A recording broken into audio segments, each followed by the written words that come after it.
I showed up to my daughter's wedding rehearsal dinner looking like I'd just crawled out from under a bridge. Ratty clothes, tangled hair, dirt under my fingernails.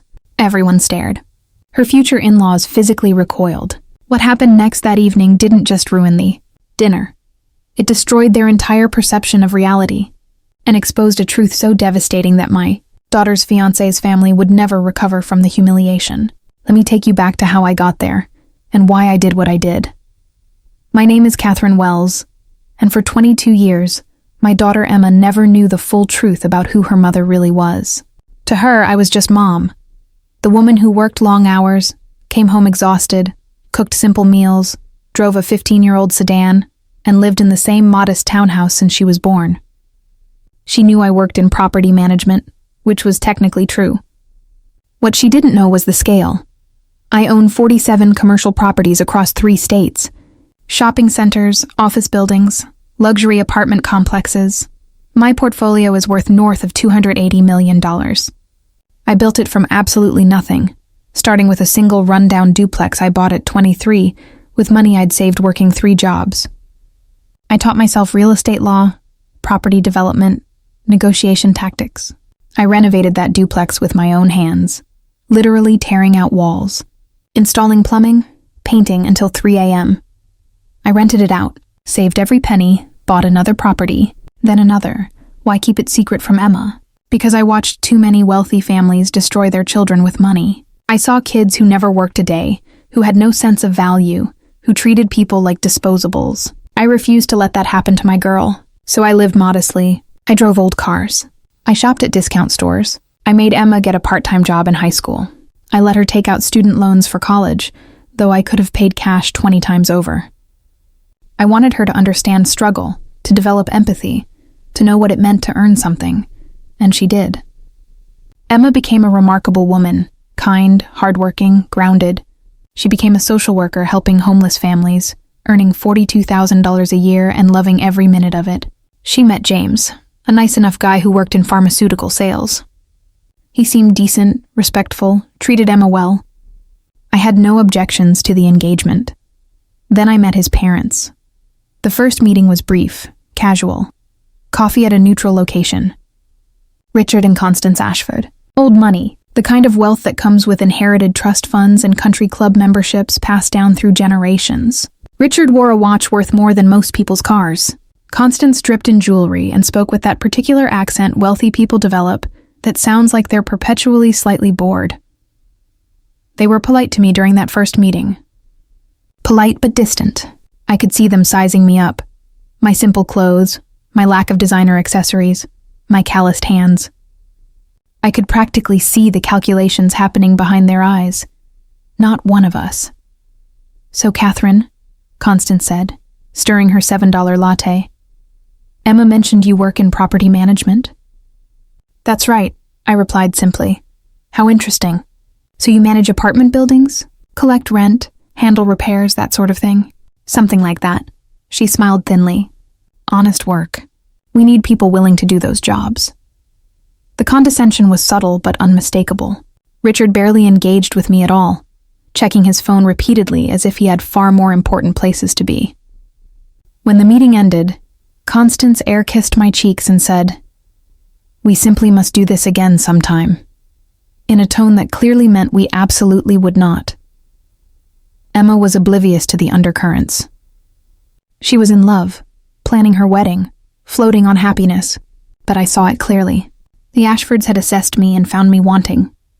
I was the unfortunate circumstance that came with their son's choice, the working-class mother who would need to be tolerated but never truly accepted. Then came the phone call about the rehearsal, dinner. "Catherine," Constance said, her voice dripping false warmth. "Richard and I would like to host the rehearsal dinner at the club. Our treat, of course. We've already made the arrangements." "That's generous," I replied carefully. "Well, we want everything to be perfect for James and Emma. Now, I should mention, the club has a dress code. Nothing too formal, but we do maintain certain standards. I'm sure you understand." I understood perfectly. She was warning me not to embarrass them. "I'll dress appropriately," I assured her. "Wonderful. And Catherine, perhaps Emma could give you some guidance.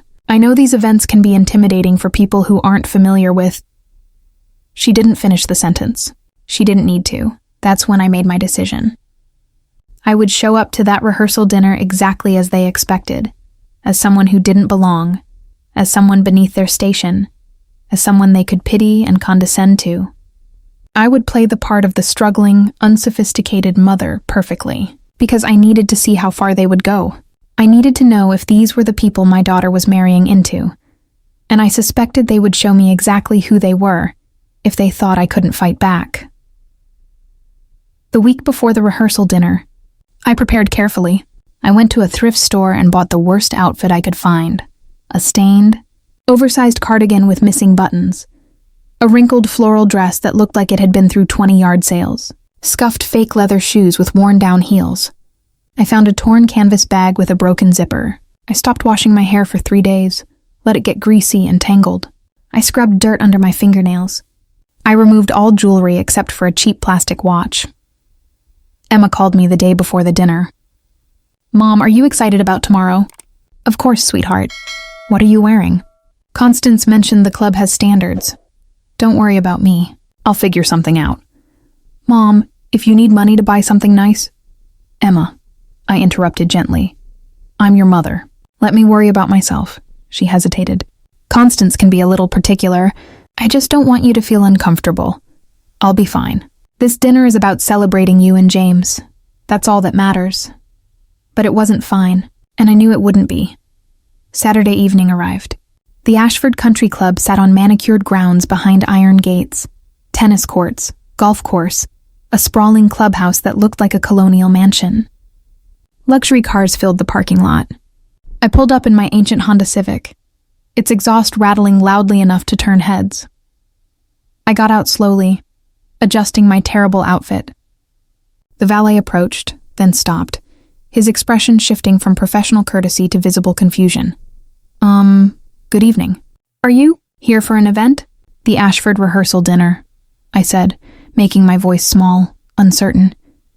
He glanced at his clipboard, then at me, then back at the clipboard. "Your name?" "Catherine Wells. I'm the bride's mother." His eyebrows shot up. "Oh, I see. Well, you can enter through the main doors." He didn't offer to park my car. He stepped aside as if proximity to me might be contagious. I shuffled past him, hunching my shoulders, making myself smaller. The clubhouse interior was exactly what I expected. Crystal chandeliers, marble floors, oil paintings of dead white men in gilt frames. Well-dressed people moved through the space like they owned it, which they probably did. I felt their eyes on me immediately. The poorly dressed intruder, the person who didn't belong. A hostess in a crisp black uniform approached, her smile faltering when she got close enough to really see me. "May I help you?" "I'm here for the Ashford party." She blinked. "The Ashford? You're a guest?" "I'm the bride's mother." Her professional mask slipped completely. Let me show you to the private dining room." She led me through the club quickly, as if trying to minimize my exposure to other members. I could hear whispers, feel stares boring into my back. Perfect. The private dining room was elegant. Long tables set with fine china and crystal, flower arrangements that probably cost more than my fake outfit, soft lighting from wall sconces. And there they were. James stood near the bar, handsome in a tailored suit. Emma beside him in a beautiful dress, her hair professionally styled. And at the head of the table, Richard and Constance Ashford, looking like they'd stepped out of a Ralph Lauren advertisement. Constance saw me first. Her eyes widened. Her mouth opened slightly.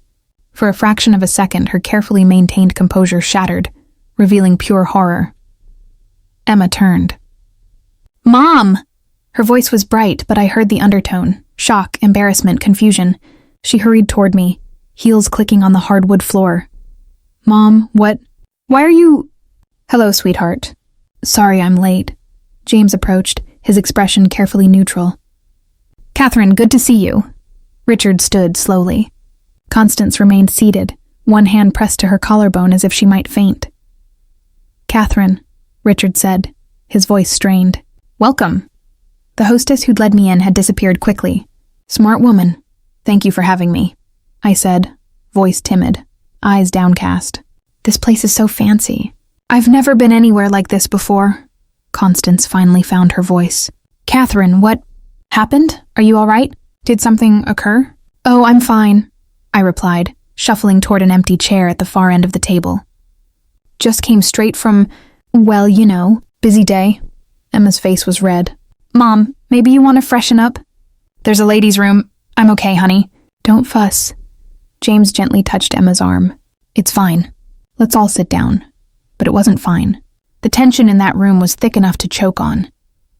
Richard and Constance exchanged a look, a long, meaningful look that communicated volumes. Other guests began arriving. James's brother, Brandon, with his wife, Melissa. 2 of James's aunts, family friends.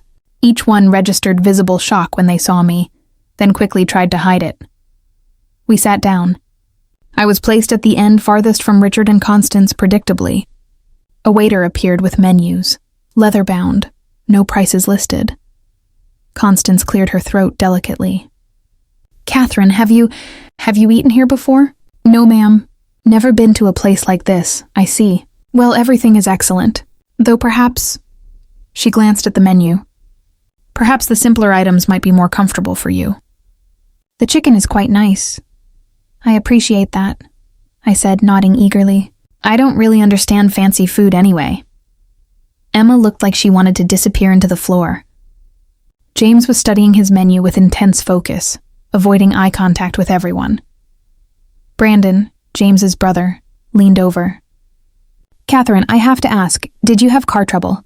You look like you've been working on an engine or something. Oh no, I laughed nervously. I just came from my job. I help clean out foreclosed properties sometimes. Extra money, you know? Today's house was pretty rough. Lots of garbage, hadn't been maintained in years. But work is work, right? The silence that followed was deafening. You clean foreclosed homes? Constance said faintly. When I can get the work. Property management doesn't always pay the bills. Sometimes you gotta take what you can get. Richard signaled the waiter urgently, ordering a scotch, a double. The waiter began taking orders. When he got to me, I made a show of squinting at the menu, sounding out words incorrectly. What's filet mignon? Filet mignon, the waiter corrected gently. It's a premium beef cut. Oh, that sounds expensive. What's the cheapest thing? Constance made a small noise in her throat. Catherine, please. Order whatever you like. We're hosting. I don't want to be a burden, I said. Maybe just a salad? Order the damn filet, Richard said, his voice tight. For God's sake. Well, if you're sure. James's Aunt Patricia, dripping in diamonds, leaned toward Constance and whispered, but not quietly enough. Is that really Emma's mother? Constance whispered back, apparently. I had no idea the situation was this dire. Emma heard it. Her eyes filled with tears. James put his arm around her, shooting his aunt a warning look. Drinks arrived. Wine for most people. My water in a simple glass while everyone else had crystal stemware. Another small indignity. I pretended not to notice. Richard cleared his throat, standing. I'd like to make a toast. To James and Emma as they prepare to start their life together. We couldn't be happier to welcome Emma into our family. Everyone raised glasses. Richard's eyes swept the table, carefully avoiding me. Emma is a wonderful woman, he continued. Kind, intelligent, beautiful. She comes from humble circumstances, perhaps, but she's made something of herself. That speaks to character, and character is what truly matters. The words were complimentary, but the undertone was clear. Emma had succeeded despite her background. Despite me, Constance raised her own glass. To love conquering all boundaries, she said, smiling sweetly. Even the most unexpected ones. I sipped my water silently, watching, waiting. The appetizers arrived. Constance ordered for the table. Foie gras, oysters, fancy things with French names. When they were placed in front of me, I stared at them like I'd never seen food before. What is this? I asked, poking at an oyster with my fork. It's an oyster, Melissa, Brandon's wife, said. You've never had oysters? Is it cooked? No, you eat them raw. I wrinkled my nose dramatically. Raw? That seems... I don't know if I can... It's a delicacy, Constance said stiffly. Quite expensive. Oh, then I should try it, I guess. When someone's spending money... I picked up the oyster shell, tilted it toward my mouth awkwardly, and slurped it loudly. Half the table flinched. I wiped my mouth with the back of my hand instead of my napkin. That's interesting, I said. Slimy. Emma had stopped eating entirely. Her face was pale. James whispered something to her I couldn't hear. Patricia, the aunt, turned to Richard. You know, Richard, there's a wonderful program at the club. Etiquette classes. They help people learn proper dining skills, social graces. Perhaps that would be a thoughtful gift for Catherine? What a splendid idea, Constance said quickly. Catherine, would you be interested in something like that? We'd be happy to sponsor you. Sponsor me? I asked innocently. Yes, pay for it. So you could learn how to navigate situations like this more comfortably. Because I'm doing it wrong? I looked around the table, playing confused. No, not wrong, Constance backtracked. Just different from what you're accustomed to. I'm sorry, I said, voice small. I don't know any better. I never got to go to finishing school or whatever. I was too busy working 3 jobs to raise Emma after her father left. That shut Patricia up, at least temporarily. The entrees arrived. My filet mignon looked perfect, cooked medium rare, accompanied by asparagus and Duchess potatoes. I picked up my knife and fork incorrectly, holding them like weapons. Brandon winced. You might want to, never mind. I cut the meat badly, making sawing motions. A piece flew off my plate and landed on the white tablecloth. I gasped, oh no, I'm so sorry. I grabbed it with my bare hands, putting it back on my plate. Catherine, Richard said, his voice strained to breaking. Perhaps you'd like to use your napkin. I didn't want to stain it, I said. These look expensive. Constance set down her fork carefully.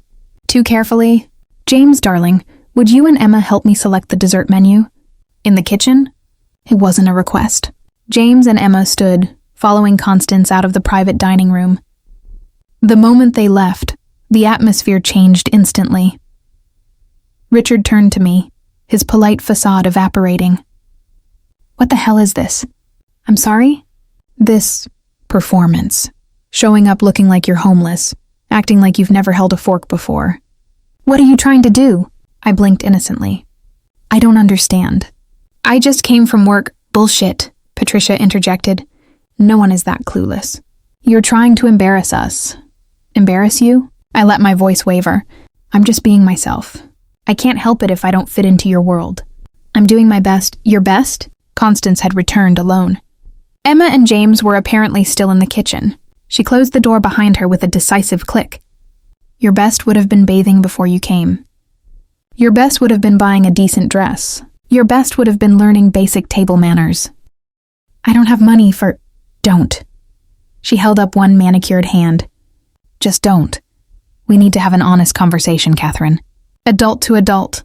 I said nothing, watching her carefully. Constance sat down, folding her hands on the table. Emma is about to marry into our family. That makes this situation complicated. We had hoped you might be more presentable, but clearly, that's not the case. I'm sorry I'm not good enough for you, I said, making my voice tremble. It's not about good enough, Richard said. It's about basic standards. This is the Ashford Country Club, for Christ's sake. We have a reputation. Our friends are here, business associates. And you walk in looking like what? I asked softly. Like someone we'd normally be writing charity checks to, Patricia finished brutally. The words hung in the air. Finally, the truth. Unvarnished.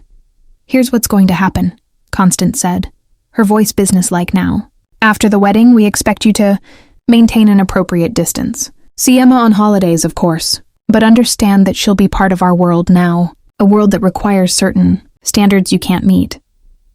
You want me to stay away from my own daughter? We want you to understand your place, Richard said bluntly. Emma will have obligations, social events, fundraisers. She'll need to present a certain image. Having you there looking like this, it creates problems. Constance leaned forward. We're not heartless, Catherine. We understand you did your best raising Emma alone. We respect that, which is why we're prepared to help you. Help me how? Financially. We'll provide you with a monthly stipend, enough to get you into a better living situation, buy proper clothes. Maybe take some classes. In exchange, you'll be discreet. You'll limit your visibility in Emma's new life. You'll understand that at certain events it might be better if you weren't there. My heart was pounding, but I kept my face neutral, confused. You're trying to pay me to stay away from Emma. We're trying to help everyone involved, Constance said smoothly. You get financial security. Emma doesn't have to worry about you struggling. We avoid awkward situations. Everyone wins. How much? I asked quietly. Richard smiled. See, I knew you were practical. We were thinking $2,000 a month. More than generous, considering I'm an embarrassment? Considering you clearly need help, Patricia said. Look at yourself, Catherine. You came to your daughter's rehearsal dinner looking like a vagrant. You eat like an animal. You don't understand basic social norms. This is a kindness. I looked at each of them. Richard, with his inherited wealth and unearned superiority. Constance, with her plastic smile and venomous politeness. Patricia, with her diamonds and cruelty. Brandon and Melissa, silent but complicit. What does Emma think about this? I asked. Emma doesn't need to know the details, Constance said quickly.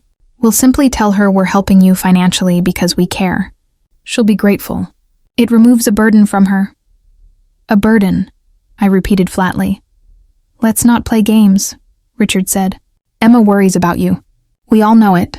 She sends you money, doesn't she? Takes time away from her career to check on you. That's not fair to her. Our offer allows her to live her life without that constant worry. The door opened. Emma and James returned, both looking uncomfortable. Everything all right? James asked carefully.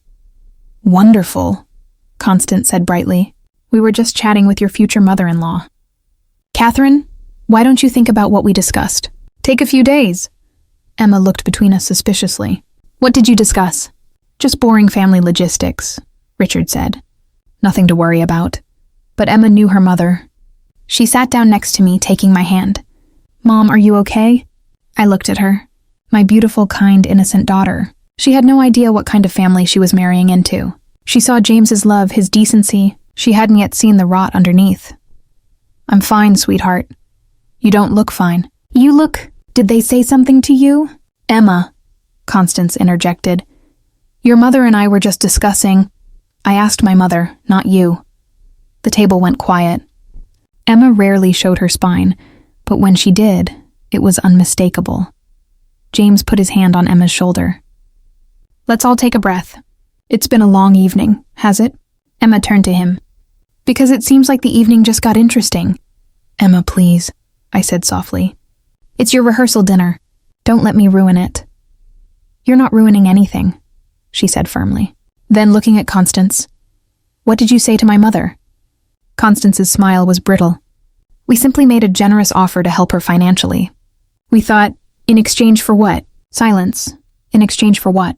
Emma repeated louder. Richard cleared his throat.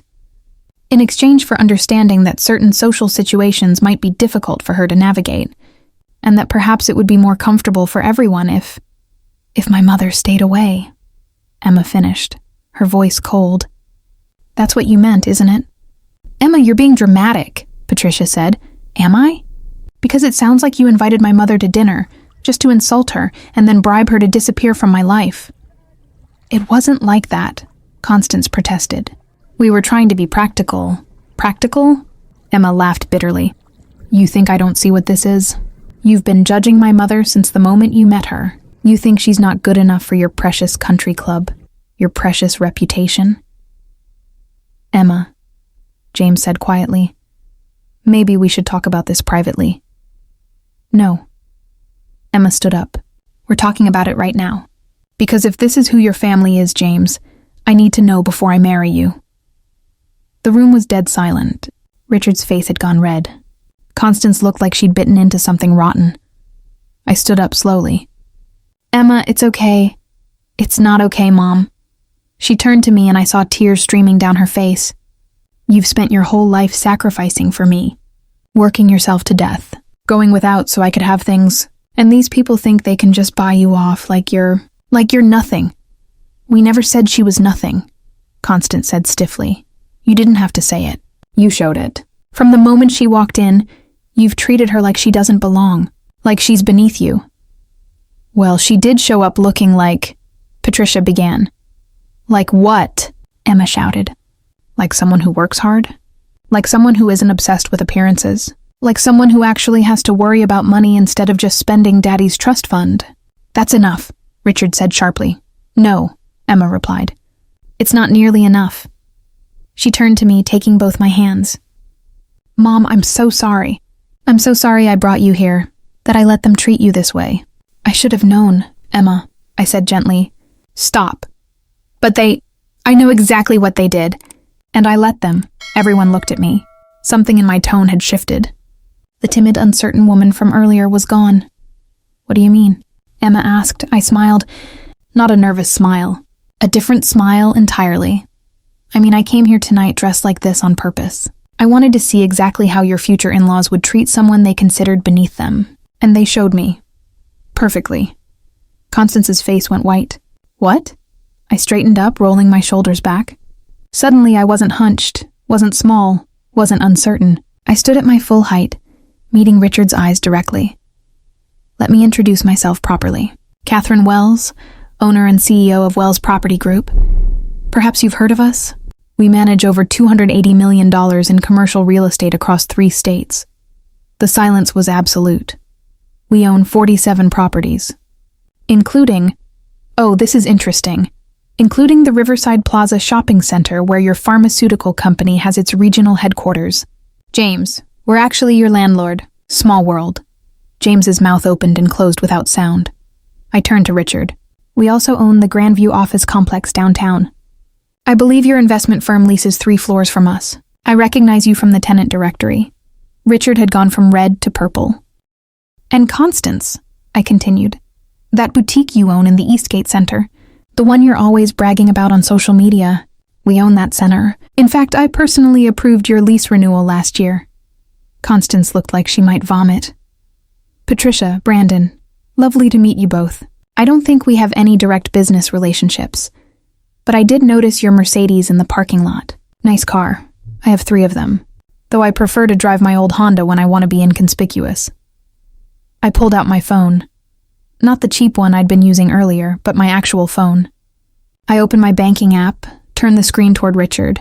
See that number? That's my personal checking account. Not my business accounts, just personal. The one I use for groceries and gas. Notice anything interesting about it? He stared at the screen. The number had 8 figures before the decimal point. But please, I continued, tell me more about your generous offer of $2,000 a month. I'm fascinated by what you think that would buy. Patricia made a strangled sound. I turned to Constance. You wanted to send me to etiquette classes? How thoughtful. Perhaps I should send you to classes on basic human decency. I'm sure I could find something appropriate. Maybe How Not to Be a Condescending Bitch 101. How dare you, Constance whispered. How dare I? I stepped closer to her. You invited me here to humiliate me. You made assumptions based on my appearance. You offered to pay me to abandon my daughter. And you dare to be offended when I point out what you are? Richard found his voice.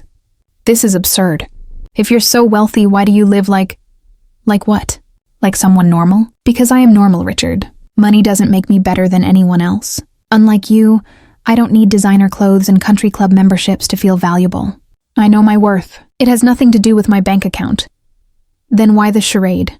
Patricia demanded. Why dress like that? Why humiliate us? I didn't humiliate you, I said coldly. You humiliated yourselves. I gave you the opportunity to be kind to someone you thought was struggling. You chose cruelty instead. You chose judgment. You chose to offer money to make a mother disappear from her daughter's life. Every word, every look, every disgusting thing you said, that was your choice. I just gave you the stage. You performed beautifully. Emma was staring at me, tears still on her face, but now with something else. Wonder, maybe. Or disbelief. Mom, is this real? You're really... Yes, sweetheart. I'm really wealthy. Have been for 20 years. I never told you. Because I wanted you to grow up understanding the value of work, of empathy, of treating people with respect, regardless of their circumstances. Money corrupts. I've seen it destroy families, destroy children. I wouldn't let it destroy you. But all those times I tried to give you money, I didn't need it. But I took it anyway because you needed to give it. You needed to feel like you could help your mother. That was more important than the money. James cleared his throat. Catherine, I didn't know. I swear, I didn't know they were going to... I believe you, I said. You're not like them, at least not yet. But you need to ask yourself if you want to become like them, because that's what happens when you stay silent, when you let cruelty happen and do nothing. I turned back to Richard and Constance. I recorded this entire evening, by the way. Audio only. The quality won't be great, but it's clear enough. Every word you said, every insult, every disgusting offer. I'm not planning to do anything with it unless you give me a reason. Consider it insurance. This was a bluff. I hadn't actually recorded anything. But they didn't know that. Constance's hand went to her throat. You can't, I can, but I won't, because unlike you, I don't need to destroy people to feel powerful. I'm telling you this so you understand something. You don't have power over me. You never did, and you never will. I picked up my torn canvas bag, which actually cost $3,000 from a designer who makes intentionally distressed luxury goods, though they'd never know, and slung it over my shoulder. Emma, sweetheart, I'm leaving. Not because I'm embarrassed, not because they want me to, but because I've seen enough. I know everything I need to know. Mom, wait. This is your decision now, I told her gently. James is a good man. I believe that. But these are his parents, his family. You need to decide if you can live with that, if you can build boundaries, if you can protect yourself and your future children from their toxicity. Emma looked at James. He looked back at her, helpless. Take your time, I said. Think about it. I'll support whatever you decide. But understand, if you marry him, you're not just marrying James. You're marrying into this. I gestured at Richard and Constance. And they won't change. People like this never do. I walked toward the door. Richard stood up. Wait. You can't just... We can discuss this like adults. I turned back. We could have discussed it like adults from the beginning. You chose not to. You chose to treat someone you thought was poor with contempt. Now you know that person has more money and more power than you'll ever have. And you're terrified. That's not my problem. The wedding... Constance started. The wedding will happen or it won't. That's up to Emma and James. But I promise you this. If you ever treat anyone the way you treated me tonight, if you show that contempt to a server, a janitor, anyone you think is beneath you, I will hear about it, and I will make sure everyone in your precious social circle knows exactly who you are. I opened the door. The club was still bustling, oblivious to the drama that had just unfolded. Enjoy your dessert, I said. I'll have them send you the bill. Oh wait, you're hosting, aren't you? How generous. Though I should mention, my company owns a 20% stake in this club. I'm on the board of directors. I'll make sure the staff knows you're to be treated with the exact level of respect you showed me tonight. Another bluff. I wasn't on the board, but their faces suggested they believed me. I walked out through the clubhouse, through the entrance, past the shocked valet. I got into my ratty Honda, started the engine, and drove out through the gates. My phone rang almost immediately. Emma. Mom. I don't even know what to say. You don't have to say anything right now. Why didn't you tell me? All these years? Because you needed to become who you are without money defining you. And look at you, Emma. You're a social worker. You help homeless families. You fight for people who have nothing. Would you have done that if you'd grown up in mansions? If you'd never known struggle? She was quiet for a long moment. No, probably not. Exactly. I'm so angry at them, she said, her voice breaking. I'm so angry I can't even... I know. James is here. He's devastated. He wants to talk to you. Not tonight. Let him sit with this. Let him figure out who he wants to be. Mom, I love him. I know you do, sweetheart. Love isn't the question. The question is whether he'll stand up to his family, whether he'll protect you, whether he'll break their patterns or perpetuate them. Those are the questions that matter. What should I do? I pulled over to the side of the road, needing to focus completely on this conversation. Emma, listen to me. I can't make this decision for you, but I can tell you what I learned tonight. I learned that Richard and Constance Ashford believe money equals worth. They believe their wealth makes them superior, and they will never accept you. Not truly, because you came from me. From what they see as nothing. But James isn't like that. James stayed silent while his mother offered to pay me to stay away from you. He's a good man, but he's been trained his entire life not to challenge them. The question isn't whether he loves you. It's whether he loves you enough to choose you over their approval. Emma was crying. I could hear it in her breathing. Take a few days, I said gently. Talk to James, really talk. Ask him the hard questions, and then decide. Whatever you choose, I'm here. I'll always be here. But sweetheart, don't marry into a family that will spend the rest of your life making you feel like you're not enough. Okay, she whispered. Okay, I love you. I love you too, Mom. And Mom, I'm so proud of you. What you did tonight, standing up to them like that. I've never seen anything so brave. I smiled, even though she couldn't see it. You would have done the same thing. You get that from me. We hung up. I sat in my car on the side of the road, hands shaking with adrenaline. The entire evening replayed in my mind. Every insult, every condescending smile, every moment of calculated cruelty. Had I been too harsh? Too dramatic? No, I decided. They needed to see consequences. They needed to understand that not everyone they look down on is powerless. I drove home slowly, processing. My townhouse looked small and modest from the outside, just like always. I'd bought the whole building years ago, converted it into a single-family home behind the facade of separate units. My neighbors thought I rented. Let them think it. Inside, I poured myself a glass of wine, a $400 bottle from my private collection, and sat by the window overlooking the city. My phone buzzed constantly. Text messages, missed calls. I ignored them all except one. It was from James.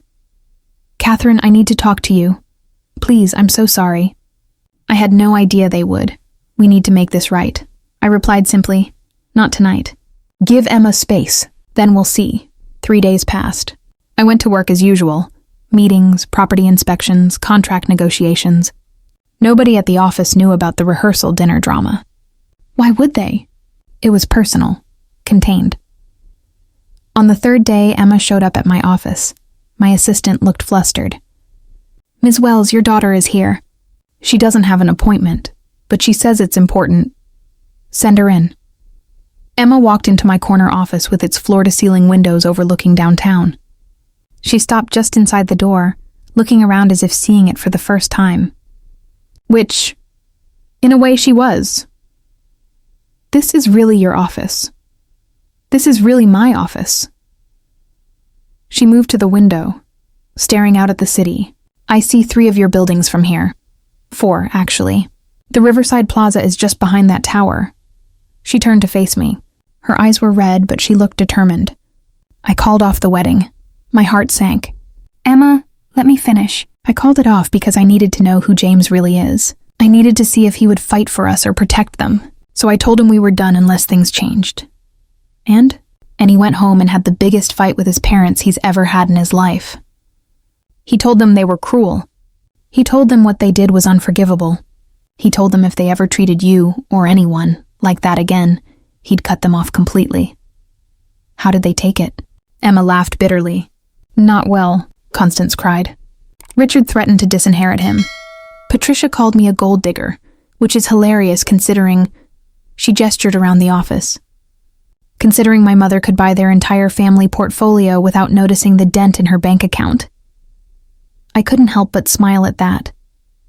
James told them he didn't care about the inheritance. He said he'd rather have nothing and have me than have their money and their poison. His words, "That's good, Emma. That's really good." He also quit his job. What? The pharmaceutical sales job. He said he couldn't work for a company where his mother-in-law is the landlord and his father-in-law is a tenant. Too complicated. He's looking for something else. I stood up, moving around my desk. Emma, he didn't have to do that. Yes, he did. He needed to prove something. To me, to himself. That he could stand on his own. Separate from them. And the wedding? Emma smiled. Back on. Small ceremony. City Hall. Just us. A few friends. No country club. No Ashford family influence. James's brother is coming. Turns out Brandon was as disgusted by the whole thing as we were. But Richard and Constance aren't invited. They'll never forgive that. I don't care. James doesn't care. They can forgive us or not. That's their choice. But we're not starting our marriage by letting them run our lives. I pulled Emma into a hug. She held on tight. I'm sorry I didn't tell you about the money, I said quietly. Don't be. I understand why you didn't. And honestly, I'm glad. I'm glad I learned to work hard. I'm glad I chose social work because I cared, not because I could afford to. I'm glad I'm not like them. You could never be like them. We pulled apart. Emma wiped her eyes. Can I ask you something? Anything. That night at the rehearsal dinner, when you revealed everything, were you scared? I thought about it. No, I was angry. I was disappointed, but not scared, because I knew something they didn't. What? That real power doesn't come from money. It comes from knowing your worth, from standing up for what's right, from refusing to let anyone make you feel small. I had that power long before I had money. The money just made it easier to make them listen. Emma nodded slowly. Teach me that. How to have that kind of strength. You already have it. You called off your wedding to protect yourself. You set boundaries with people you love. You chose what was right over what was easy. That's strength, Emma. That's real power. She smiled. I got it from my mom. Damn right you did. My phone buzzed. A text from an unknown number. I opened it. Catherine, this is Constance Ashford. We need to talk. Please call me. I showed Emma the screen. She snorted. What do you think she wants? To apologize, probably. Or to make excuses. Or to try to manipulate the situation somehow. Are you going to call her? I deleted the message. No. She had her chance to be decent. She chose cruelty. I don't need her apology, and I certainly don't need her in my life. The only Ashford I care about is the one marrying my daughter. Emma grinned. James will love hearing that. Speaking of James, when's the City Hall wedding? Next Friday, 2 p.m. Can you make it? I'll clear my schedule. What will you wear?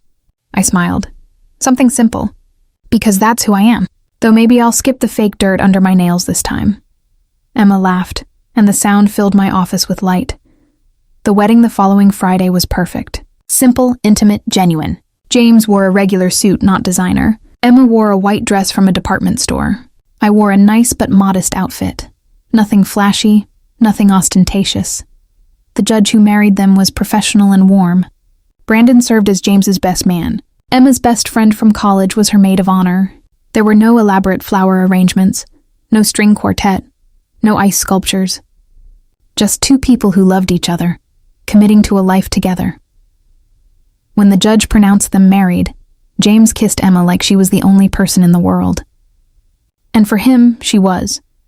At the small reception afterward, pizza and beer at Emma's apartment, James pulled me aside.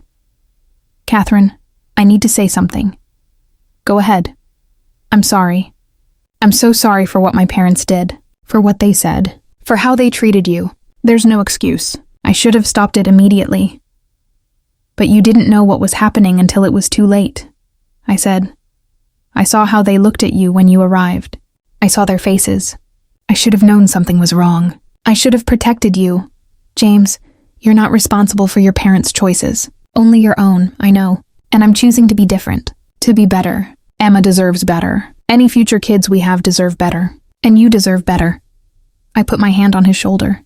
You're a good man, James. You proved that when you stood up to them. When you chose Emma over their money, that took courage. It didn't feel courageous. It felt like the only option. That's exactly what courage is. Not the absence of fear, but doing the right thing anyway. He nodded. Will you teach me? How to be like you. How to have that kind of strength. You already have it. You just used it. Keep using it. Every day, every decision. Choose kindness over cruelty. Choose authenticity over pretense. Choose people over possessions. Do that, and you'll be fine. Thank you. For everything.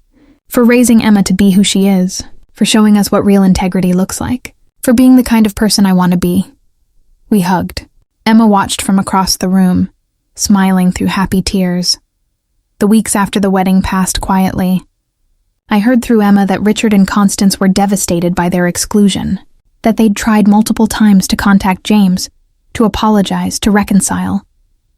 James responded once, via email, with clear boundaries. They could be part of his life if they demonstrated genuine change. Not words, actions. Specifically, treating service workers, staff, and anyone they perceived as beneath them with respect. He'd be watching. They'd be on probation. Constance apparently wept. Richard apparently raged. Neither apparently changed. 3 months after the wedding, I was at a property inspection when my phone rang. Unknown number. I almost didn't answer, but something made me pick up. Hello? Ms. Wells, this is David Chen. I'm a server at the Ashford Country Club. I got your number from, well, it doesn't matter how. I needed to tell you something. Go ahead. The Ashfords. Richard and Constance. They were here last week for dinner. They treated the staff terribly. Snapping fingers, complaining about everything, refusing to say please or thank you. It was bad. I'm sorry to hear that, but I'm not sure what I can... You told them you'd make sure people knew who they really are. You told them there would be consequences. I remembered. The bluff I'd made while leaving the rehearsal dinner. I did say that. Well, I'm telling you because you were right about them. And because my sister works as a housekeeper. She's worked for wealthy families her whole life. She's been treated like garbage by people who think their money makes them better. What you did that night, standing up to them, exposing them, that mattered. To people like us, that mattered. I felt something shift in my chest. Thank you for telling me, David. Are you really on the board of directors here? No, I lied about that. He laughed. That's even better. You made them think you had power you didn't have. That's genius. I had the power I needed, just not the kind they expected. Well, thank you. From all of us who have to smile while being treated like we're invisible, thank you for making them see us. We hung up. I stood there in an empty commercial space, surrounded by concrete and potential, thinking about power. Real power. The kind that doesn't need titles or board seats or threats. The kind that comes from simply refusing to accept being diminished. That evening, I told Emma about the call. She wasn't surprised. Constance called me yesterday. Emma said, crying, saying they'd changed. Begging to be part of our lives. What did you say? I said I'd think about it. That James and I would discuss it. But honestly, Mom, I don't think they've changed. I think they're just sad they got caught. You're probably right. James wants to give them another chance. He says everyone deserves redemption. He's not wrong. But you don't think they'll change, do you? I considered the question carefully. I think people can change when they genuinely want to. When they recognize their behavior was wrong and feel real remorse. But I also think people like Richard and Constance have spent their entire lives believing their wealth makes them special. That's not something that changes overnight, or even over months. It takes years of consistent effort. So what should I do? What do you want to do? Emma sighed. I want to protect my peace. I want to build a life with James that isn't poisoned by their toxicity. But I also don't want to be the reason he loses his family. You're not the reason. They are. Their choices, their behavior, their cruelty. That's on them, I know. But it still feels complicated. It is complicated. Family always is. But here's what I know. You don't owe them forgiveness. You don't owe them access to your life. If you choose to give them another chance, it should be because you want to, not because you feel obligated. Emma nodded slowly. James and I talked about setting very strict boundaries. If they want to be involved, they have to prove themselves. No more comments about money. No more condescension. No more treating anyone poorly. One strike and they're out. That sounds reasonable. You think it'll work? I think it's worth trying. But Emma, protect yourself. Don't let them back in so far that they can hurt you again.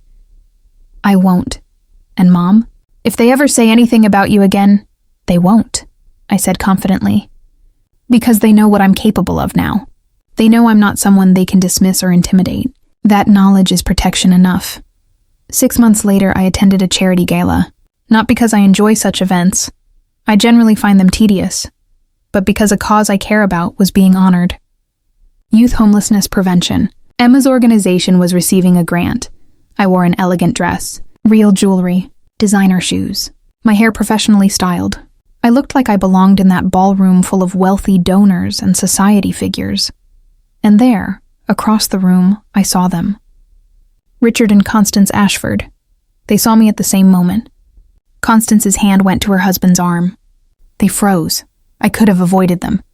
Could have stayed on my side of the ballroom, let the night pass without interaction. Instead, I walked directly toward them. They watched me approach, uncertain, afraid. Richard, Constance, good evening. Catherine, Constance said quietly. We didn't expect to see you here. Why wouldn't I be here? I'm on the donor committee. I helped secure funding for tonight's honoree. Richard cleared his throat. Of course, we just meant... I know what you meant. An awkward silence stretched between us. How are Emma and James? Constance asked finally, desperately. They're wonderful. Happy. Building a beautiful life together.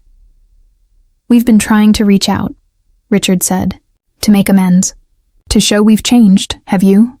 They looked at each other. We're trying, Constance said. We took some of what you said to heart. About how we treat people, about assumptions we make. That's good. Catherine, about that night, I held up my hand. That night is over. What matters now is who you choose to be going forward, not to impress me, not to win back Emma and James, but because it's right. We want to do better, Constance said, and for the first time, she sounded genuine. Not polished, not performative, just human. Then do better. Consistently. When no one's watching. When there's nothing to gain from it. That's when character shows. Will you tell Emma we're trying? Richard asked. If she asks, I'll tell her we spoke. What I say about you depends on what I observe. You've got years of behavior to undo. One conversation at a gala doesn't accomplish that. Constance nodded. Fair enough. But for what it's worth, I added, acknowledging you were wrong is a start. Most people never get that far. I left them standing there and moved through the ballroom. Emma was on stage, accepting the grant on behalf of her organization. She spoke passionately about helping families experiencing homelessness, about dignity, about seeing people as human beings rather than problems to be solved. She'd learned those lessons well. From her work, yes, but also from watching her mother refuse to be diminished. After the gala ended, Emma and James found me in the parking lot. Mom, I saw you talking to Richard and Constance. Briefly. And they're trying. Maybe. Time will tell if it's genuine or performative. James looked relieved. That's all I'm asking for, a genuine effort. They still have a long way to go, I cautioned. Don't let your guard down too quickly. We won't, Emma assured me. But maybe eventually there's a path forward. Maybe, I agreed. I drove home that night thinking about redemption. About whether people fundamentally change or just learn to hide their worst impulses. About forgiveness and boundaries, and the complicated dance between them. I didn't have answers. Just questions, and a quiet certainty that I'd done the right thing that night at the rehearsal dinner. Sometimes you have to show people who they really are. Hold up a mirror and force them to look. Whether they choose to change based on what they see, that's up to them, but at least they can't claim ignorance anymore. At least they know someone was watching. At least they understand that not everyone they underestimate is powerless. And that, I think, is worth something. 2 years have passed since that rehearsal dinner. Emma and James are thriving. They bought a small house in a modest neighborhood, paid for it themselves, no help from parents on either side. James found work at a nonprofit. Emma got promoted. They're talking about kids. Richard and Constance have maintained their effort to change, with varying degrees of success. Some days are better than others. They're learning. Slowly. Emma allows them limited access to her life, always with clear boundaries. It's imperfect, but it's functional. I still live in my townhouse, still drive my old Honda, still save and invest and build wealth quietly. But now Emma knows, and somehow that makes it better. No more secrets between us, just understanding. Last week, Emma asked me, Mom, do you ever regret it? The way you did it? Pretending to be homeless, tricking them? I thought about it. Really thought. No, I said finally, because gentle truth-telling wasn't going to work with people like them. They needed shock. They needed humiliation.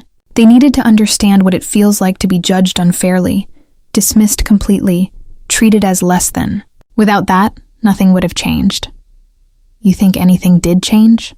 I think they became aware that their behavior has consequences, aware that not everyone will tolerate their cruelty. That's not transformation, but it's a start, Emma smiled. You're kind of terrifying, you know that? Good, I replied. The world needs more terrifying women who refuse to be diminished. I'm trying to be one of them. You already are, sweetheart. You already are.